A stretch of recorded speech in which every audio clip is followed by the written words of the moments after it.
बिस्मिल्लाहिर्रहमानिर्रहीम। इय्याका नअबुदु व इय्याका नस्तईन।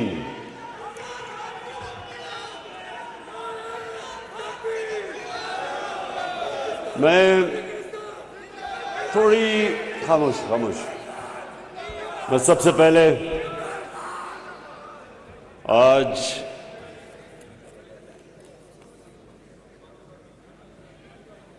Opposition parties का दिल से शुक्रिया अदा करना चाहता हूं।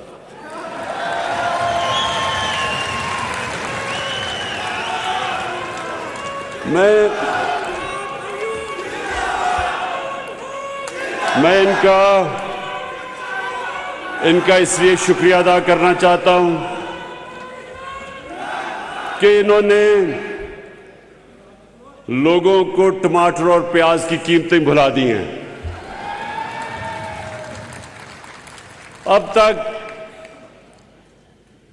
हमें आलमी सतह पे एक महंगाई का समुंदर आया हुआ है, तो सारा वक्त हमें बोझ पड़ा रहता है कि किस तरह हम लोगों के आसानी पैदा करें, किस तरह महंगाई कम करें। ये सारा वक्त मेरी और मेरी टीम सोचती है कि क्या क्या हम हरबे इस्तेमाल करें।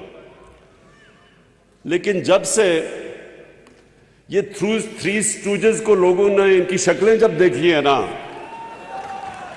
इन्होंने जब अपोजिशन में अदम एतमाद किया है, तो अब लोग देख रहे हैं कि एक तरफ नवाज शरीफ और शहबाज शरीफ, एक तरफ सुन ले,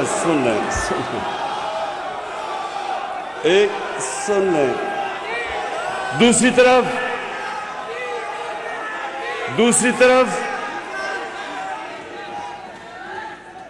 आसिफ जरदारी,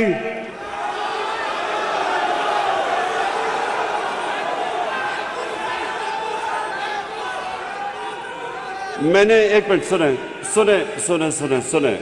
मैंने ये अपने लोगों से कहा, मैंने कहा देखो, इन्होंने मेरे लिए इतना मेरे ऊपर एहसान किया है कि मैं इनको अब बुरा भला नहीं कहने लगा। सिर्फ तो एक तरफ सुन तो लो, एक तरफ नहीं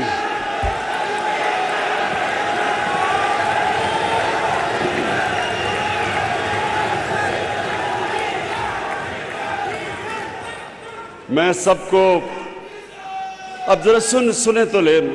मुझे इनका शुक्रिया तो अदा करने दें। इन्होंने मेरी सारी पार्टी को खड़ा कर दिया, इन्होंने महंगाई भुला दी है, मेरे सारे हलकों से आवाजें आनी शुरू हो गई हैं, सारे इस्लामाबाद का रुख कर रहे हैं 27 तारीख को। इसलिए मुझे इनका शुक्रिया अदा करने दें प्लीज।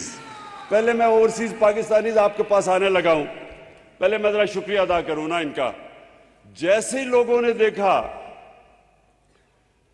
कि ये तीन शक्लें, एक तरफ फजलुर रहमान,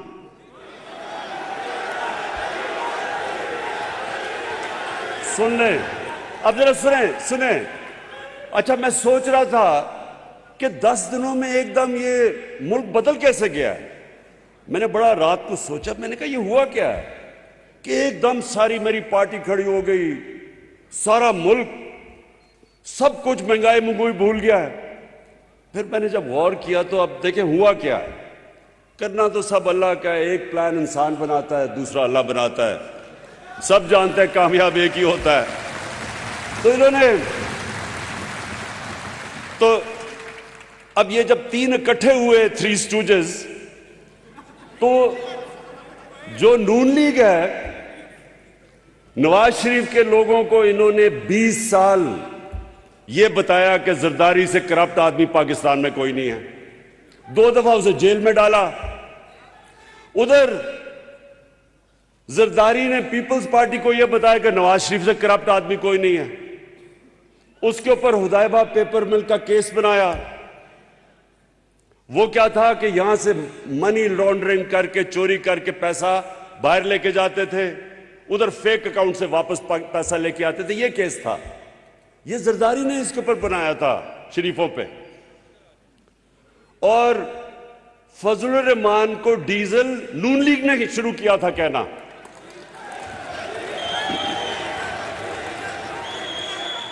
नून लीग का एक रंगबाज जिसने फजलुर रहमान का नाम डीजल रखा था, हमने नहीं रखा उसका नाम। और डीजल इसलिए कि वो डीजल के परमिटों पे पैसे बनाता था। अब ये सुने जरा, फजलुर रहमान की पार्टी समझती है कि पीपल्स पार्टी और नून लीग चोर हैं, नून लीग समझती है जरदारी चोर है, फजलुर रहमान डीजल है। पीपल्स पार्टी नवाज शरीफ को चोर समझती है और इसको डीजल। अब ये जब तीनों इकट्ठे हुए हैं तो मैं इनका शुक्रिया इसलिए अदा करना चाहता हूं कि सारी कौम ने देखा है कि अगर इन्होंने मुल्क को बचाना है तो बेहतर है कि इमरान खान के साथ डूब जाओ।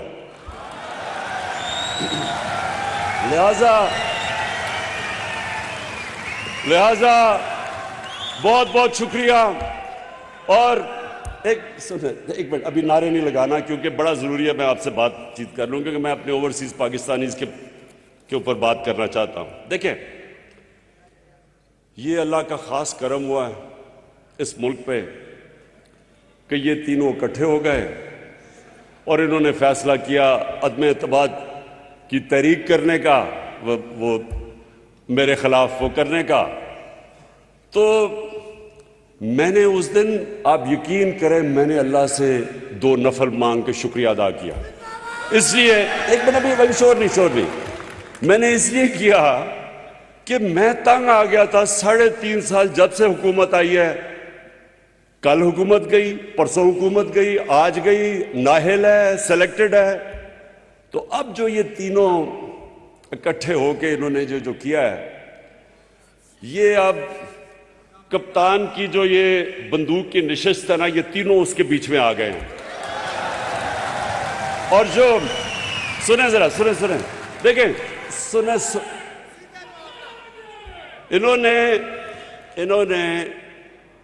इन्होंने वो काम कर दिया कि मैं दुआ कर रहा था कि अल्लाह ये गलत फहमी में पढ़ के कीजिए, शायद कौम इनके साथ खड़ी हो जाएगी।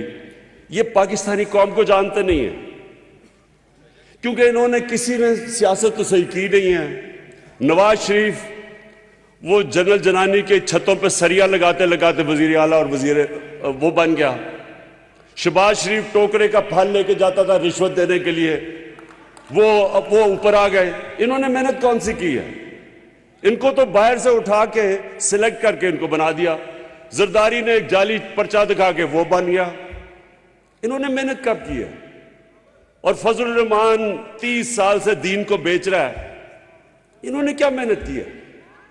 हम ये अभी आपने पूरी फिल्म देखी, एक पार्टी ने ग्रास रूट से खड़े होकर थोड़े से लोगों के कैंपेन करके अवाम में जाके मेहनत करके मारे खा के मुश्किलें देख के हम यहां पहुंचे हैं। ये कभी भी हमारा मुकाबला नहीं कर सकते। और अवाम की एक चीज ये समझ जाए, लोग मुश्किल वक्त, आलमी महंगाई, इसके अंदर लोग मुश्किल में तो हैं, लेकिन ये इनको गलत फहमी होगी है क्योंकि लोग मुश्किल में हैं। लोग इन 3 चेहरों की करप्शन भूल चुके हैं, ये गलत फहमी में पड़ गए और ये कप्तान के ट्रैप में आ गए हैं। अब इंशाल्लाह आप देखेंगे ये क्या होता है इनके साथ।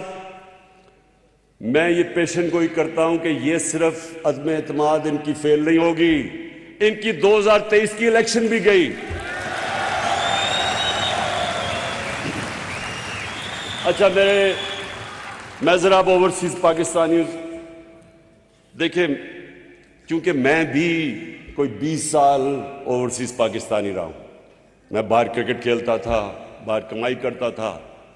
मेरा क्रिकेट की वजह से और फिर शौकत खानम की वजह से मेरा सबसे ज्यादा ओवरसीज पाकिस्तानीज के साथ राब्ता रहा। मैं उनकी मुश्किलें जानता हूं, मैं उनकी कंट्रीब्यूशन जानता हूं। मैं ये जानता हूं कि जब ये एक पाकिस्तानी मुल्क से बाहर जाता है तो उसको अपना मुल्क याद आता है, उसको फिर अपने मुल्क की सही माने में पता चलता है कि ये मुल्क कितना बड़ा अल्लाह का तोहफा है। फिर वो अंदर से उसको तकलीफ होती है कि हमारा मुल्क क्यों नहीं ऊपर जाता, दुनिया ऊपर जा रही है, हमारा मुल्क क्यों पीछे रह गया। उसको दर्द होती है इसकी। वो जब देखता है कि हमारे लीडर चोरी कर करके पैसा लंदन में बड़े बड़े महलात लेते हैं, उसको ज्यादा तकलीफ होती है, क्योंकि उसने मेहनत से पैसा कमाया होता है। उन्होंने 12-12 घंटे काम किए होते हैं जब बाहर जाके कि अपने बीवी बच्चों का पेट पाले, उनको अच्छे स्कूलों में पढ़ाए, उनकी तालीम दे। इसलिए वो जब देखते हैं कि लंदन के सबसे महंगे इलाके में, मेफेयर में, जब यहां से चोरी करके पैसा वहां लेके जाते हैं, बड़े बड़े महलों में रहते हैं, बड़ी बड़ी गाड़ियां चलाते हैं, कैसीनोज में रात को ये भरे हुए होते हैं, जुआ खेलते हैं, तकलीफ होती है। वो मेहनत करते हैं, ये अपने मुल्क का चोरी का पैसा बाहर लेके जाते हैं, हमारे बैरून मुल्क पाकिस्तानी वहां से कमाई करके पाकिस्तान पैसा भेजते हैं, जिसकी अभी असद उमर ने आपको बताया कि रिकॉर्ड रेमिटेंसेस आई हैं हमारे दौर में, और उसके ऊपर हमारा मुल्क चल रहा है। तो ये वहां मेहनत करके पैसा पाकिस्तान लाएं, वो यहां से चोरी करके, मनी लॉन्ड्रिंग करके पैसा बाहर लेके जाएं और याशी करें वहां, ये और इनके बच्चे। इनको तकलीफ होती है। हमारे वो मेहनत कश पाकिस्तानी वो जब देखते हैं, एक तकलीफ ये होती है कि चोरी के पैसे में याशी कर रहे हैं, दूसरी तकलीफ ये होती है कि ये मुल्क को बदनाम कर रहे हैं, क्योंकि जब ये बाहर जाते हैं और ये बाहर महलों में रहते हैं तो सारे उनकी हुकूमत के लोगों को, उनके वजीर आजम को, सबको पता होता है कि इनके पैसे किधर किधर पड़े हैं और कितना चोरी का पैसा इनके पास है। आज रूसियों का, जो रूस के बड़े बड़े बिजनेसमैन हैं, जिनको ओलिगार्क्स कहते हैं, इनके सारे पैसे जब्त हो रहे हैं, इनके ऑफशोर अकाउंट जब्त हो रहे हैं, क्योंकि उनको गुस्सा है रूस के ऊपर। उसकी वजह से ये इनके सारी प्रॉपर्टीज, असासे, जायदाद वो जब्त कर रहे हैं, और इनको भी यही डर है। ये जो बड़े इस वक्त, ये जो खास तौर पे 2 बड़े खानदान जिन्होंने यहां से चोरी करके अरबों डॉलर इनका बाहर पड़ा है, ये सिर्फ यही नहीं कि चोरी करते हैं, इनका चोरी का पैसा हमारे मुल्क को गुलाम कर देता है। वो कभी भी सर उठा के बात नहीं कर सकते बाहर के लोगों के साथ, अगर उनको भी पता है दोनों को कि इनका चोरी का पैसा है। चोरी का पैसा इनको गुलाम बना देता है। जब आप देखते हैं कि जनाब वो पाकिस्तान का वजीर आजम ओबामा के सामने बैठा हुआ है, काम पे टांग रही हैं,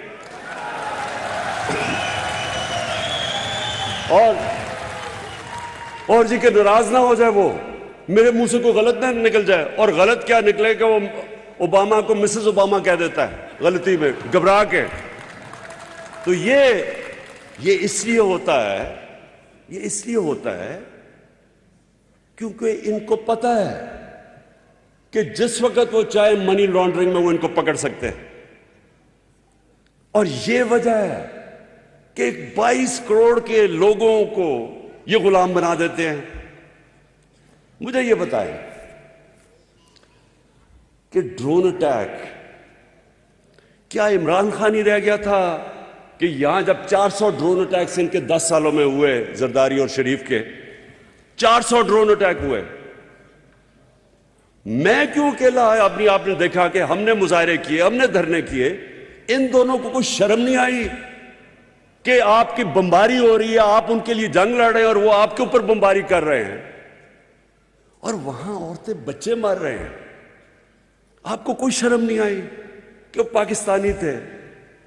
आपको कम से कम इतना ही मुंह से बोल देते कि दुनिया का कोई कानून इजाजत नहीं देता किसी को जज, जूरी और एक्सिक्यूशनर बनना। यह हर दुनिया के कानून के खिलाफ है। और मैं जब मिसाल देता हूं लोगों को कि हमारा जो दहशतगर्द बैठा है लंदन एजवे रोड पे, अगर हम उसके ऊपर ड्रोन अटैक करके मारे, वो इजाजत देंगे? नहीं देंगे वो, क्योंकि उनको मुल्क में कानून है। वो अपने मुल्क में किसी को कानून तोड़ने नहीं देते। तो मैं एक पहले सबको एक वाज़ेह कर दूं, ओवरसीज पाकिस्तानीज को, मैंने कभी आज तक मैंने कभी ना मैं एंटी अमेरिकन हुआ, ना एंटी बरतानिया हूं, ना एंटी इंडिया भी नहीं हूं मैं। वो तो कोई जाहिल आदमी हो जो एक पूरे मुल्क के खिलाफ हो जाए, उससे तो बेवकूफ आदमी नहीं हो सकता, क्योंकि हर किस्म के लोग बसते हैं मुल्क के अंदर। आप एक मुल्क के एंटी कैसे हो सकते हैं? आप उनकी पॉलिसीज के एंटी हो सकते हैं। अमेरिका की वॉर ऑन टेरर के मैं पहले दिन से खिलाफ था, मैं हमेशा खिलाफ रहूंगा। मैं इराक की जंग के खिलाफ मैंने लंदन के अंदर मुजाहरे मैंने डेमोन्स्ट्रेशन के अंदर शिरकत की है। बरतानिया के अंदर लाखों लोग उन्होंने मुखालफत की, जो कि इराक की जंग में जा रहा था एक झूठ के ऊपर, वेपन्स ऑफ मैस डिस्ट्रक्शन पे। मैंने उनके साथ शिरकत की। तो बरतानिया में आप कैसे कह सकते कि मैं एंटी यूके हूं, क्योंकि उन पर बहुत बड़ी अक्सरियत ने उसकी मुखालफत की थी। आज हिंदुस्तान के अंदर जो ये हिंदुत्वता, इनकी जो ये फिलॉसफी है कि हिंदू रेस सिर्फ इंडिया हिंदुओं के लिए, बाकी वो बराबर के शहरी नहीं, मुसलमान, खास तौर पर मुसलमान और फिर क्रिश्चियंस। तो ये तो मुझे पता है, मैं इंडिया को बड़ी अच्छी तरह जानता हूं। बहुत बड़े पढ़े लिखे लोग हिंदुस्तान के इसकी मुखालफत कर रहे हैं। वो समझते हैं कि नरेंद्र मोदी की जो पॉलिसीज है वो हिंदुस्तान को तबाही की तरफ लेके जा रही हैं। बहुत बड़े लोग हैं ऐसे, डरे हुए हैं इस वक्त, क्योंकि फैशिज्म है वहां, खौफ है वहां, मीडिया के ऊपर खौफ है, जजेस के ऊपर खौफ तारी किया हुआ उन्होंने, एक फैशिस्ट गवर्नमेंट है वहां। लेकिन मैं एंटी इंडिया तो नहीं हूं। हम भी दुआ करते हैं कि वहां कोई सही लीडरशिप आए ताकि वो हिंदुस्तान में कश्मीरियों को हकूक दे, वहां मुसलमान हैं, वहां उनको बराबर का शहरी बनाए। हम भी ये दुआ करते हैं।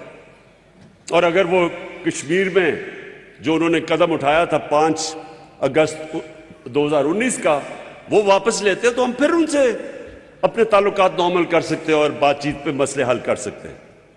तो मेरी मुखालफत तो ये थी कि आपने अपने लिए और कानून बनाए हुए हैं। अपने मुल्क में तो आप इजाजत नहीं देते ये बमबारी करके लोगों को दहशतगर्दी के खिलाफ जंग और जज, जूरी, एक्सिक्यूशनर। तो हमारे मुल्क में आप ये कह रहे हैं 400 ड्रोन अटैक्स, कितने लोग उसमें मारे गए, कितनी औरतें बच्चे मारे गए, और जिम्मेदारी किसकी थी? इन दोनों की। और ये दो क्यों नहीं बोलते थे? क्योंकि ये अपने पैसे के गुलाम हैं।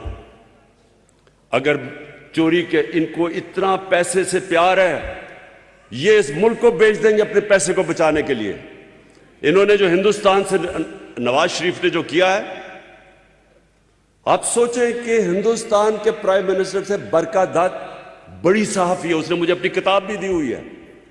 उसने कहा कि अपनी फौज से डर के नरेंद्र मोदी से नवाज शरीफ छुप के मीटिंग कर रहा है, अपनी फौज से डर के।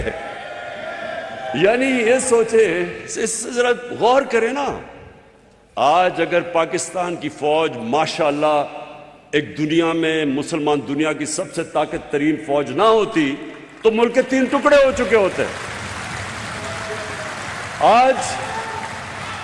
आज आप जरा हाल तो देखें, एक मिनट सुने जरा, मुसलमान दुनिया के हाल देखें, आग लगी हुई है, तबाह हो चुके हैं। सीरिया को लो, शाम लो, लिबिया लो, अफगानिस्तान से क्या हुआ है, इराक में क्या हुआ, सोमालिया में क्या हुआ, यमन में, सारी दुनिया में अजाब आया हुआ है। पाकिस्तान को अल्लाह ने बचाया हुआ है। क्यों?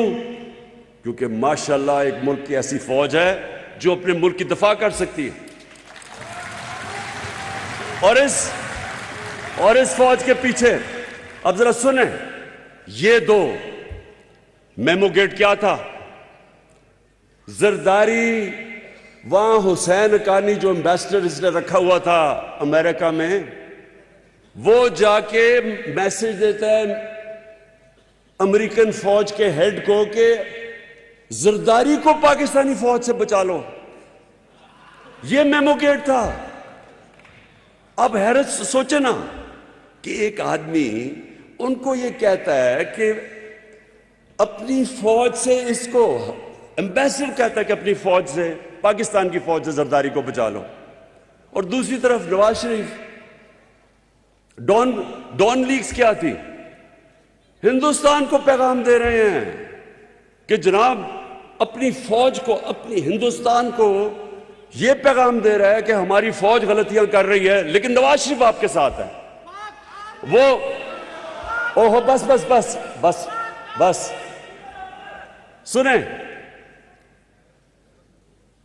वो हर जगह नरेंद्र मोदी, पाकिस्तानी फौज, जब पिछला आर्मी चीफ थे रहील शरीफ, हर फोरम पे वो कहता था कि दहशतगर्दों का सरदार है, और नवाज शरीफ वो कहता था ये तो बड़ा अच्छा हमारा दोस्त है। आप सोचे कि मुझे कोई कहे कि आर्मी चीफ, कोई बाहर का लीडर कहे कि आर्मी चीफ आपका दहशतगर्द है और इमरान खान बहुत अच्छा है, मैं अपनी तौहीन समझूंगा।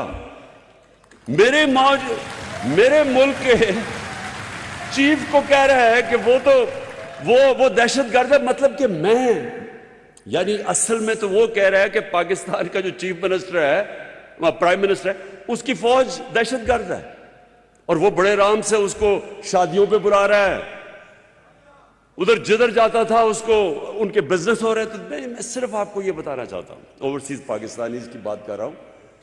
ओवरसीज पाकिस्तानीज को तकलीफ होती है जब वो देखते हैं कि इस तरह के लोग मुल्क को शर्मिंदा करवाते हैं दुनिया में, करप्शन से इनके ऊपर मजमून क्या लिखे जाते हैं, इनकी करप्शन के ऊपर मजमून आते हैं। जब इनके ऊपर एक आर्टिकल छपता है इंग्लैंड के मेन अखबार में, जिधर जरदारी जाके हाथ मिला रहा होता है उनके प्राइम मिनिस्टर से, और नीचे कैप्शन ये होती है कि वो अपने प्राइम मिनिस्टर को कह रहे होते हैं कि देख के कि तुम्हारी उंगलियां ना चोरी कर लें हाथ मिलाते मिलाते।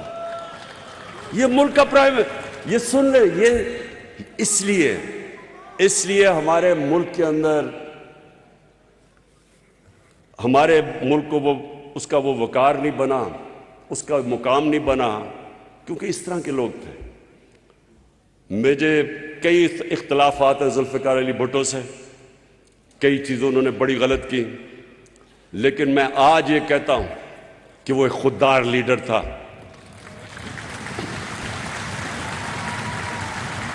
वो पाकिस्तान की गैरत के लिए खड़ा होता था। उसने इस्लामिक कॉन्फ्रेंस बनाई, मुसलमान दुनिया में लोगों को इकट्ठा किया। वो किसी का गुलाम नहीं था, और इसलिए लोगों को उसके ऊपर फख्र था। हम पाकिस्तानी 22 करोड़ अवाम हैं। हमें यह बताया गया है पिछले 30 सालों में कि जी अगर तो हम अमेरिका हमारे से नाराज हो गए तो तब हम खत्म हो जाएंगे, अगर जी फलाना हमारे से नाराज हो गया तो हम ऐसे करके हमें रख दिया।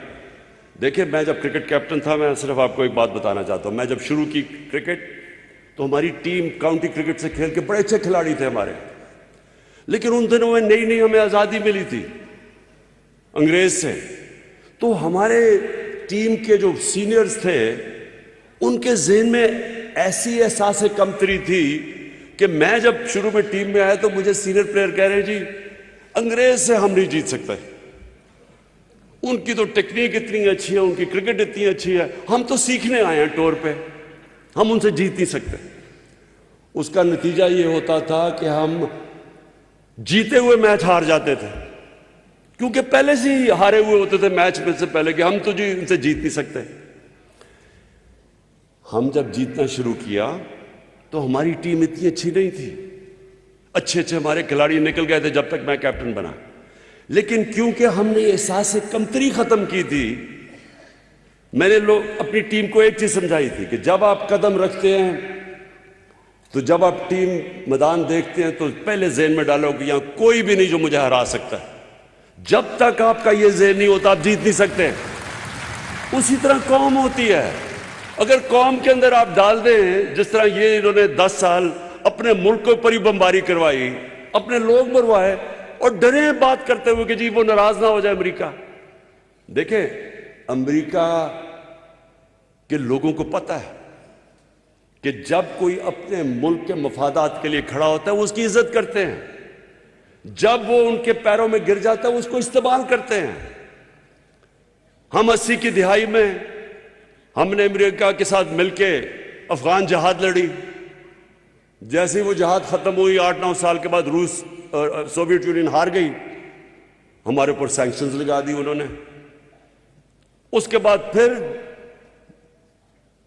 जब 9/11 के बाद उनको हमारी जरूरत पड़ी, जॉर्ज बुश ने कहा कि मैं कभी पाकिस्तान, उसने हमें कहा कि अब इस बारी हम पाकिस्तानी को अबैंडन नहीं करेंगे, पहले हमारे से गलती हुई अब नहीं करेंगे।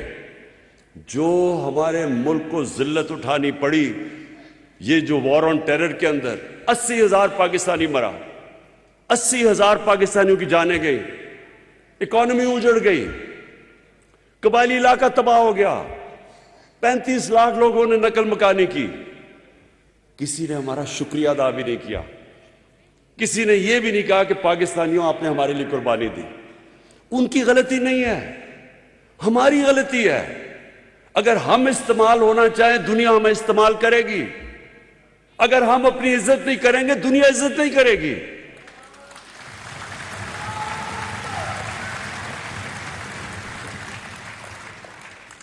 और मैं आखिर में आपको यह कहना चाहता हूं आज सबको, ओवरसीज पाकिस्तानीज के सामने, पहले तो मैं आपको यह कि आपको हमने वोटिंग राइट दिलवाया, क्योंकि मेरा हमेशा मैं समझता था कि ओवरसीज पाकिस्तानीज हमारा असासा है, उनको पाकिस्तान के अंदर उनकी वोट भी होना चाहिए। मैं तो यह कहूंगा उनको इलेक्शन भी लड़ना चाहिए, क्योंकि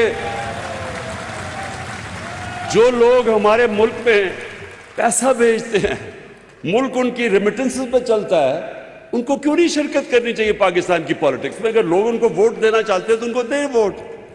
और दूसरी चीज, मैंने ये भी फैसला किया कि अब हम अभी तक तो रेमिटेंसेस भेजते हैं, अब जो मैं चाहता हूं कि ओवरसीज पाकिस्तानीज पाकिस्तान में इन्वेस्ट करें।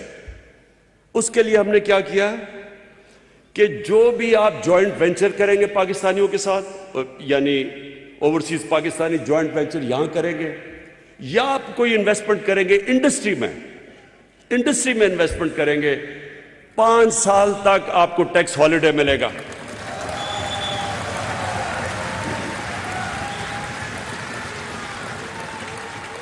और बाकी सारे जितने आपके प्रॉब्लम्स, आपको वो सक्सेशन सर्टिफिकेट, वो जो डिजिटल हमने करवा दिया आपका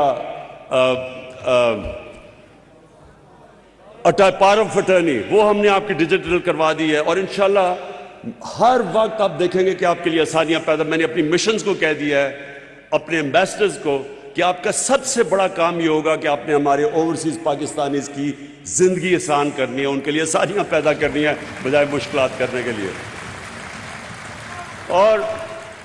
और मैं आखिर में जो बात कहना चाहता हूं वो ये, मैं चैलेंज करता हूं, ये मैं आज खड़ा चैलेंज कर रहा हूं कि ये जो हमने 3.5 साल में पाकिस्तान के लिए जो मुश्किल हालात में हमने किया, मैं चैलेंज करता हूं कि पाकिस्तान की तारीख में किसी गवर्नमेंट ने 3.5 साल में इतना ज्यादा काम नहीं किया।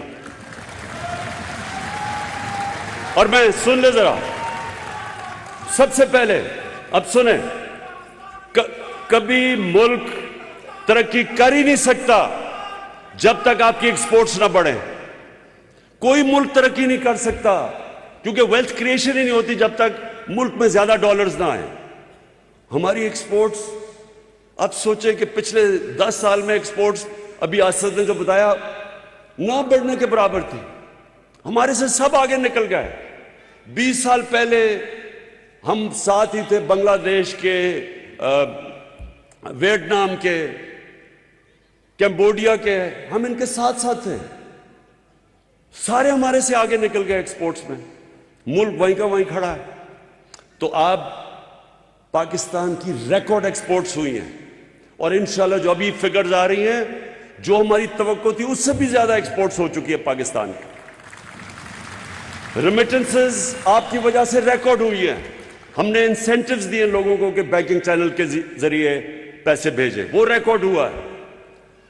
फिर पाकिस्तान की तारीख में सबसे ज्यादा टैक्स कलेक्शन हुई है, जो कभी सोच भी नहीं सकता था कि 6000 अरब तक टैक्स इकट्ठा कर लेंगे, वो हमने किया है। और ये किस टाइम पे? सारी दुनिया के अंदर कोरोना का अजाब आया हुआ था। जो बर्तानिया में बैठे और जो अमेरिका में बैठे लोग यहां बैठे हुए हैं, आप सोचें आपके ऊपर क्या गुजरी थी, किस तरह के हालात में आपने सामना किया। वह महंगाई आज का कितनी आई हुई है आप सब जानते हैं। हम दुनिया ने, जिस तरह असद ने कहा, दुनिया ने एक्नॉलेज किया कि जिस मुल्क में सबसे ज्यादा अहलियत थी, सबसे ज्यादा कॉम्पिटेंस थी इस मुश्किल वक्त से डील करने की, वो टॉप में पाकिस्तान था। और उस दौर में अपने लोगों को भी बचाया, अपनी इकोनॉमी को भी बचाया। 5.6% ग्रोथ रेट हुई, जो कोई तस्वर भी नहीं कर सकता था। एशियन डेवलपमेंट बैंक का भी वाइस प्रेसिडेंट, उसने कहा हमें हैरत है कि पाकिस्तान जिस तरह ऊपर गया। बिल गेट्स ने आके पाकिस्तान के मॉडल की तारीफ की। इकोनॉमिस्ट ने पाकिस्तान को रखा कि इन्होंने जिस तरह निकले हैं इस मुश्किल वक्त से। और टैक्स कलेक्शन उस वक्त पे 6000 अरब रिकॉर्ड पे लेके गए, अपनी टारगेट से आगे निकल गए। और मैंने जब आया था, मैंने पहले कहा था कि मैं इंशाल्लाह इस मुल्क में 8000 अरब रुपया सालाना इकट्ठा करूंगा टैक्स में। मैं उससे ज्यादा इकट्ठा इंशाल्लाह आपको करके दिखाऊंगा, क्योंकि जब पैसा आएगा तो हम अपने लोगों पे खर्च करेंगे, हम अपने इंफ्रास्ट्रक्चर डेवलप करेंगे। हमारी जो 4 फसलें थी, जो भी बताया, उससे 4 रिकॉर्ड फसलें हुई हैं पाकिस्तान की तारीख में। 1100 अरब रुपया गया देहात के अंदर। 65% पाकिस्तान देहात में है। कभी पाकिस्तान के देहात में इतना ज्यादा पैसा नहीं किया। उनको कीमत भी मिली और फसल भी रिकॉर्ड हुई और कीमत भी किसानों को मिली। कभी ऐसे कीमत नहीं मिली। हां, महंगाई हुई, लेकिन जो उनको इजाफी पैसा गया 1100 अरब रुपया, जो इस वक्त खुशहाली, वो रिफ्लेक्ट होता है record motorcycle sales, record tractor sales, record गाड़ियों की सेल्स, क्योंकि लोगों के पास पैसा आया है। रिकॉर्ड इस वक्त टेक्सटाइल इंडस्ट्री ने सारे रिकॉर्ड तोड़ दिए हैं। हम जब आए थे, टेक्सटाइल इंडस्ट्री फैसलाबाद में बंद पड़ी थी। टेक्सटाइल इंडस्ट्री को रियल एस्टेट में कन्वर्ट कर रहे थे लोग। आज मजदूर नहीं मिलते टेक्सटाइल इंडस्ट्री के लिए। सारी पुरानी इंडस्ट्री चलनी शुरू हो गई है। यह हमारी पॉलिसीज की वजह से हुआ। आईटी, सारी दुनिया आगे निकल गई है, इंफॉर्मेशन टेक्नोलॉजी में हमें पीछे छोड़ गई। सिर्फ 2 सालों में 75% इंक्रीज आया हमारा आईटी के अंदर, क्योंकि हमने पॉलिसीज चेंज कर दी है। कंस्ट्रक्शन में हमने अपने लोगों को बचाया। 1500 अरब रुपया कभी भी इतना ज्यादा कंस्ट्रक्शन में जनरेट नहीं हुआ जो रिलेटेड इंडस्ट्रीज थी। तो मैं आज ये जो सारी ऑपोजिशन को चैलेंज करता हूं, किसी चीज में हमारा मुकाबला करो, हर चीज में हम तुम्हारे से आगे हैं। कहते जी बड़ी महंगाई है। जब ये तीनों बारियां ले रहे थे, पीपल्स पार्टी का जब दौर था, तो तीनों ही पावर में थे, क्योंकि उन्होंने मुख मुका करके 10 साल हुकूमत की है। जो पीपल्स पार्टी का 5 साल का दौर था, उसमें हमारे से ज्यादा महंगाई थी। उसके बावजूद कि दुनिया में वो महंगाई नहीं जो आज है। अमेरिका में 40 साल के बाद इतनी महंगाई हुई है, बर्तानिया में 30 साल के बाद, तो उसके बावजूद उनकी महंगाई हमारे से ज्यादा थी। कोई इंडिकेटर ले लो, हमारी तालीम ले लो, पहली दफा पाकिस्तान की तारीख में यकसा तालीमी निसाब हम लेके आए हैं। कभी किसी ने नहीं सोचा इस चीज का। और हमारा सबसे बड़ी चीज, मैं चैलेंज करता हूं कि जो हमारी गवर्नमेंट ने पहली दफा कोशिश की अपने निचले तबके को उठाने के लिए, कभी इस तरह की कोशिश पाकिस्तान की तारीख में नहीं हुई। हेल्थ कार्ड, आप अमेरिका, इंग्लैंड बैठे हैं, कहीं भी आपको हेल्थ इंश्योरेंस नहीं मिलती पैसे दिए बगैर। ये हम कर रहे हैं पाकिस्तान में कि हर खानदान को हम 10 लाख रुपया दे रहे हैं हेल्थ इंश्योरेंस में, मुफ्त हर खानदान को दे रहे हैं।